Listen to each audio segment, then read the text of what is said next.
हिंदू धर्म में समय को 4 विशाल चक्रों में बांटा गया है, जिन्हें चतुर्युग या 4 युग कहा जाता है। 1. सतयुग कृतयुग। 2. त्रेतायुग। 3. द्वापर युग। 4. कलियुग। इन चारों का मिलकर एक महायुग बनता है और ये महायुग अनंत काल तक घूमते रहते हैं। एक पूरा होता है, दूसरा शुरू हो जाता है। इसी क्रम में जब कलियुग समाप्त होता है, उसके बाद फिर से सतयुग की शुरुआत होती है। यानी समय एक बड़ा गोल चक्र बनाकर फिर उसी प्रथम अवस्था में लौट आता है, जहां धर्म, सत्य, शांति और दिव्यता का सर्वोच्च प्रभुत्व होता है। अब चलिए कलियुग के अंत और सतयुग के आगमन का पूरा विस्तृत पौराणिक, आध्यात्मिक और प्रलयात्मक विवरण समझते हैं। योजक चिन्ह, योजक चिन्ह, योजक चिन्ह। हंसिया चांद भाग 1। कलियुग का स्वभाव और उसके अंत का समय। कलियुग का प्रारंभ माना जाता है भगवान श्री कृष्ण के पृथ्वी से प्रस्थान के बाद। पुराणों में कहा गया कि कलियुग की अवधि 4,32,000 वर्ष है, जिसमें से अभी केवल लगभग 5,000 वर्ष ही बीते हैं। कलियुग के बढ़ते बढ़ते कौन से लक्षण दिखाई देंगे? शास्त्रों में बताया गया है। धर्म के 4 पायों में केवल एक ही पाय बचेगा, सत्य भी क्षीण होगा। सत्य, दया, तप, शुद्धि, ये सब लगभग विलुप्त हो जाएंगे। मनुष्य लौकिक सुखों में इतना उलझ जाएगा कि धर्म से दूरी बढ़ती जाएगी। उसके लिए शरीर सबसे बड़ा धर्म बन जाएगा। समाज में चरम पतन दिखाई देगा। लोभ, क्रोध, युद्ध, अन्याय बढ़ेंगे। रिश्ते टूटेंगे, लालच बढ़ेगा, माता पिता का सम्मान घटेगा। प्रकृति असंतुलित होगी। भूचाल, सूखा, अकाल, बाढ़, रोग, घातक परिस्थितियां मानव जाति को हिला देंगी। राजनेताओं और धर्मगुरुओं का पतन। जो मार्गदर्शक माने जाते थे, वही पतन के कारण बनेंगे। अंत समय में मनुष्य की आयु भी बहुत कम रह जाएगी। मानव केवल 20-30 वर्ष ही जी पाएगा। ये सब संकेत कलियुग के गहन अंधकार का आगमन प्रतीत कराते हैं। लेकिन हर अंधकार के बाद उजाला अवश्य आता है। इसीलिए कलियुग के अंत में एक महान दिव्य घटना का वर्णन मिलता है, कल की अवतार, कल की अवतार। योजक चिन्ह, योजक चिन्ह, योजक चिन्ह। भाग 2। कलियुग के अंत में भगवान विष्णु का कल की अवतार। विष्णु पुराण, श्रीमद् भागवत, अग्नि पुराण, भागवत महापुराण में कलियुग के अंत में भगवान विष्णु के अंतिम अवतार कल्कि के अवतरित होने का विवरण मिलता है। चमकता सितारा कल्कि अवतार कैसा होगा? रूप तेजस्वी, दैदीप्यमान, सूर्य के समान प्रकाशमान। हाथ में उग्र शस्त्र, नंदक तलवार। वाहन देवदत्त नाम का घोड़ा, जो गरजते हुए बादलों जैसा श्वेत होगा। चारों ओर दिव्य देवता उनका संरक्षण करेंगे।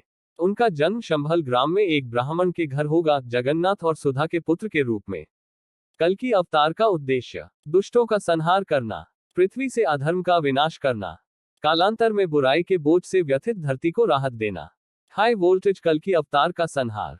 जब मानवता अधर्म के गर्त में गिर जाएगी, जब धर्म का अंतिम कण भी समाप्त होने लगेगा, जब मनुष्य मनुष्य को निगलने लगेगा, तब भगवान कल्कि अपने दिव्य तलवार से राक्षसी प्रवृत्तियों का, दैत्य शक्तियों का और उन मनुष्यों का जो अधर्म में डूबे होंगे, संहार करेंगे। इस संहार को पुराणों में लघु प्रलय कहा गया है, या उपप्रलय, जहां पृथ्वी नष्ट नहीं होती, केवल जनसंख्या एवं अधर्म का विनाश होता है।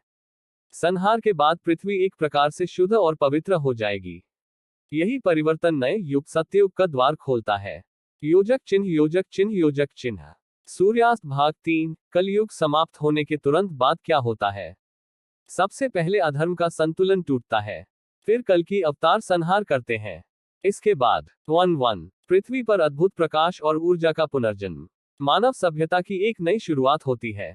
पुराणों में कहा गया है कि वायु, जल, भूमि, अग्नि और आकाश पांचों तत्व पुनः पवित्र, कोमल और देवतुल्य बन जाते हैं। 1-2 नए मानवों का जन्म। सतयुग में प्रवेश के लिए वे आत्माएं जन्म लेती हैं, जिनके कर्म पहले से ही पवित्र, सच्चे और धर्मयुक्त हो। 1-3 सिद्ध, ऋषि और देवों की उपस्थिति बढ़ने लगती है, जो सूक्ष्म रूप में पृथ्वी का मार्गदर्शन करते हैं। 1-4 प्रकृति शांत और मनुष्यों के मन में सौहार्द। बारिश समय से होगी, ऋतुएं संतुलित होंगी, फसल भरपूर होगी, हिंसा लगभग बंद हो जाएगी। 1-5 पृथ्वी स्वर्ग के समान दिखाई देने लगती है, समग्र वातावरण में दिव्यता का संचार होगा। इन घटनाओं के बाद नए युग सतयुग का आरंभ होता है। योजक चिन्ह, योजक चिन्ह, योजक चिन्ह। पुष्पनकाल भाग 4। सतयुग कैसा होगा? कलियुग के बाद का युग। अब हम सबसे महत्वपूर्ण उत्तर पर आते हैं। ग्रेटर देन कलियुग के बाद सतयुग आता है। समय फिर से पहले युग में लौट जाता है। यह चक्र अनंत बार घूमता रहता है। सतयुग को कृतयुग, स्वर्ण युग और धर्म युग भी कहा जाता है। अब देखें यही युग कैसा होगा। योजक चिन्ह योजक चिन्ह योजक चिन्ह। चमकता सितारा भाग 5 सतयुग का विस्तृत वर्णन कलयुग के बाद आने वाला युग। सतयुग चारों युगों में सबसे श्रेष्ठ माना जाता है। इस युग में 1 धर्म अपने चारों पैरों पर खड़ा होता है। सत्य, दया, तप, शुद्धि, चारों पाए पूर्ण रूप से स्थिर। धर्म इक्वल्स 100%। 2 मनुष्य का मन शुद्ध, शांत और पारदर्शी। उनके भीतर लोभ, लालच, क्रोध बेहद क्षीण होता है। 3 आयु लगभग हजारों वर्ष तक।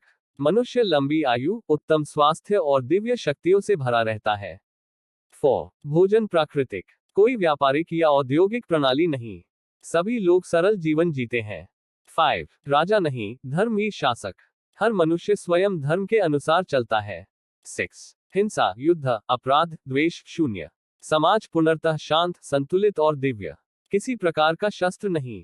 7 ऋषि, देव, तपस्वी पृथ्वी पर सरलता से आते जाते। सूक्ष्म लोकों और पृथ्वी लोक के बीच मार्ग खुला रहता है। 8 मनुष्य के भीतर सिद्धियां स्वतः। टेलीपैथी, मन की शक्ति, योगिक दिव्यताएं सब सामान्य। 9 प्रकृति स्वर्ग के समान, जीवन हर स्तर पर दिव्य। मनुष्यों का मन सूर्य के समान उज्ज्वल। 10 समाज का निर्माण एकता और प्रेम पर। कोई भेदभाव नहीं, न जाति, न वर्ग, न धन का आडंबर। सब समान। सतयुग को इसलिए स्वर्णयुग कहा गया है क्योंकि यहाँ मनुष्य वास्तव में दैवी मार्ग पर चलता है। एक प्रकार से कलियुग का अंधकार मिटने के बाद सतयुग का प्रकाश पृथ्वी को नई आत्मा देता है, जैसे लंबी रात के बाद अत्यंत सुंदर भोर। योजक चिन्ह योजक चिन्ह योजक चिन्ह। भाग 6 कलियुग से सतयुग की यात्रा। दार्शनिक दृष्टि। पुराणिक दृष्टि के अलावा यदि आध्यात्मिक दृष्टि से देखें, हर युग मनुष्य के चित्त की अवस्था का प्रतीक है। जहां चित्त अंधकार में डूबा कलियुग, जहां चित्त द्वंद्व में द्वापर, जहां चित्त कर्तव्य में त्रेता, जहां चित्त शुद्ध पूर्ण सत्य में सतयुग। इसलिए जब संपूर्ण मानवता का चित्त एक साथ उच्च चेतना की ओर उठता है, तभी सतयुग का आगमन होता है। यह केवल बाहरी परिवर्तन नहीं, यह भीतर का सामूहिक जागरण है। योजक चिन्ह योजक चिन्ह योजक चिन्ह। इंद्रधनुष भाग 7 क्यों भारत भूमि को सतयुग के पुनर्जन्म का केंद्र कहा गया है। शास्त्रों के अनुसार सतयुग का उदय सबसे पहले भारत में होगा। यही वह भूमि है जहां महर्षियों ने तप किया, वेदों की उत्पत्ति हुई, अवतारों ने जन्म लिया, धर्म का बीज बोया गया। कलियुग के बाद जब संहार होगा, भारत भूमि को शुद्ध ऊर्जा का केंद्र बताया गया है, जहां से नई सभ्यता की शुरुआत होगी। योजक चिन्ह योजक चिन्ह योजक चिन्ह। सूर्योदय भाग 8 सतयुग के आरंभ का आध्यात्मिक संकेत। पुराणों में यह भी कहा गया है, सतयुग का आरंभ तभी होता है जब धरती पर धर्म का प्रकाश सबसे अधिक बढ़ने लगता है। मनुष्य सरल होंगे, धर्म का मार्ग बढ़ेगा, प्रकृति शांत होने लगेगी, सूक्ष्म ऋषि मंडल सक्रिय होने लगेंगे, मानवता एकता की ओर बढ़ेगी और अंततः समय के चक्र में जब क्षण पूरा होगा, सतयुग स्वतः प्रारंभ हो जाएगा। योजक चिन्ह योजक चिन्ह योजक चिन्ह। भाग 9 निष्कर्ष कलियुग के बाद सतयुग ही आता है। अब संक्षेप में उत्तर, कलियुग के बाद आने वाला युग सतयुग है। यह चक्र पुनः वहीं से आरंभ होता है जहां से शुरू हुआ था। कल की अवतार अधर्म का संहार कर पृथ्वी को शुद्ध करेंगे। प्रलय के बाद नई सभ्यता का आरंभ सतयुग से होगा। यह सत्य, धर्म, तप और शुद्धि का युग है, स्वर्ण युग। योजक चिन्ह योजक चिन्ह योजक चिन्ह। यदि चाहें तो मैं आपको सतयुग का 5000 शब्दों का विशेष वर्णन, कल की अवतार की विस्तृत कथा, चारों युगों की तुलनात्मक तालिका, कलियुग में कितने वर्ष बाकी हैं, कलियुग के अंत के 32 लक्षण भी दे